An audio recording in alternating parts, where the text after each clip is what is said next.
የመጽሐፍ ቅዱስ ትረካ ኦሪት ዘጸአት ምዕራፍ 11 እና 12 ላይክ በማድረግ ጀምሩት። እግዚአብሔርም ሙሴን በፈርዖንና በግብፅ ላይ ገና አንዲት መቅሰፍት አመጣለሁ፣ ከዚያ ወዲያ ይለቃችኋል፣ ሲለቃችሁም አባሮ ይሰዳችኋል።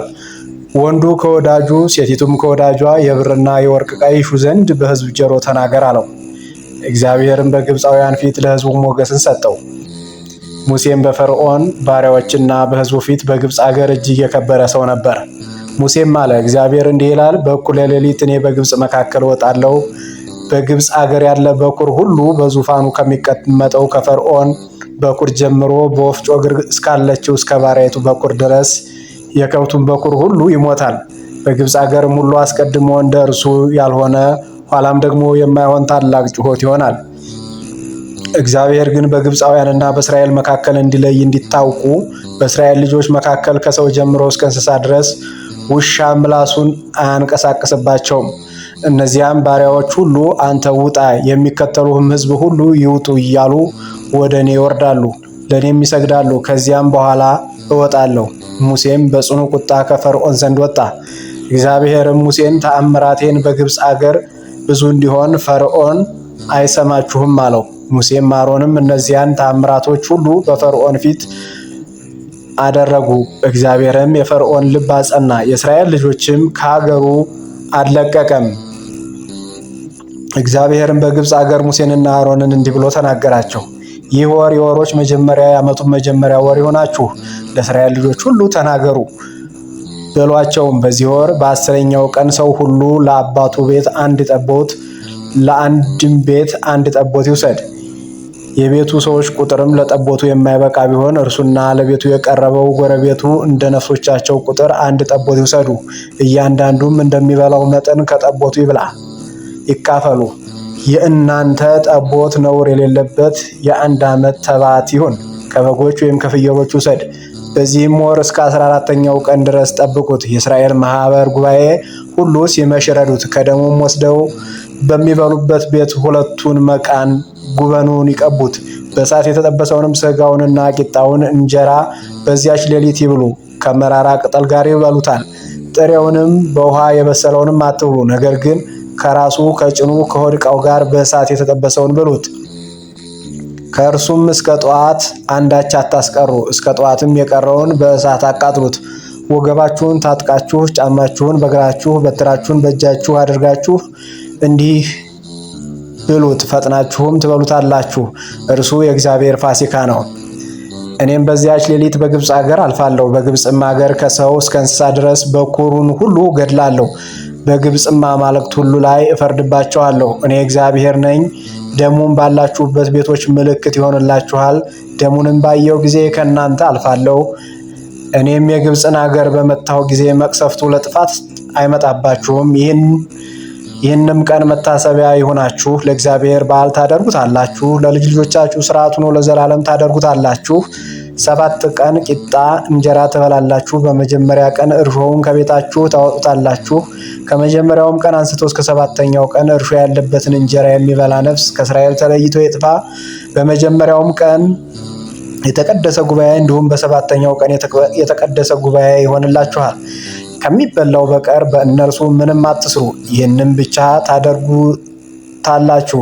በዚያም ቀን ሰራዊታችሁ ከግብፅ አገር አውጥቻለሁ። የቂጣውንም በዓል ጠብቁት። እንግዲህ ይህ ቀን ለልጅ ልጆቻችሁ ለዘላለም ሥርዓት ትጠብቁታላችሁ። በመጀመሪያው ወር በ14ኛው ቀን በመሸ ጊዜ ከወሩ እስከ 21 ቀን በመሸ ጊዜ የቂጣ እንጀራ ትበላላችሁ።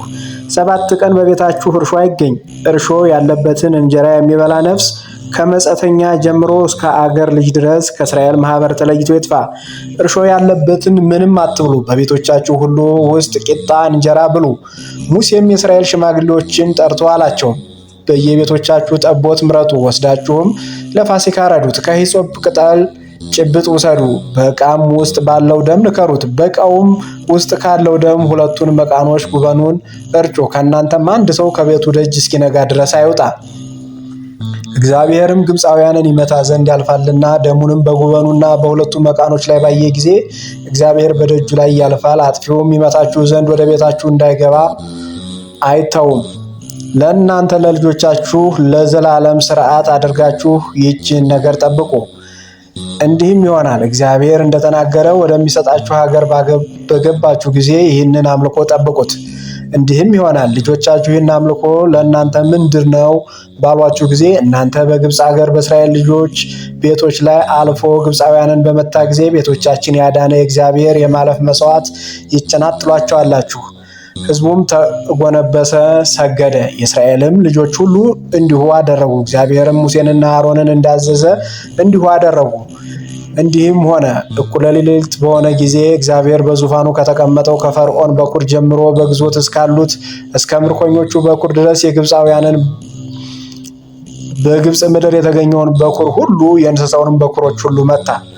ፈርዖንም ባሪያዎቹን ሁሉ ግብፃውያንም ሁሉ በሌሊት ተነስተው የሞተ የሌለበት ቤት አልነበረምና በግብፅ ምድር ታላቅ ልቅሶ ሆነ።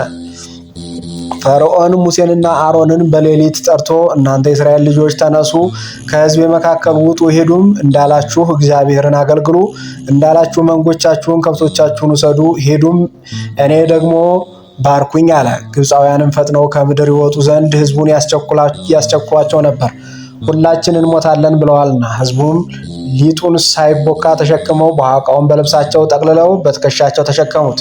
የእስራኤል ልጆች ሙሴ እንዳዘዘ አደረጉ። ከግብፃውያን የብርና የወርቅ ዕቃንም ልብስንም ለመኑ። እግዚአብሔር ለሕዝቡ በግብፃውያን ፊት የፈለጉትን እንዲሰጧቸው ሞገስ ሰጠ። እነርሱም ግብፃውያንን በዘበዙ። የእስራኤል ልጆች ከራምሴ ተነስተው ወደ ሱኮት ሄዱ። ከሕፃናቱ ሌላ 600,000 ሰው የሚያህል እግረኛ ነበር።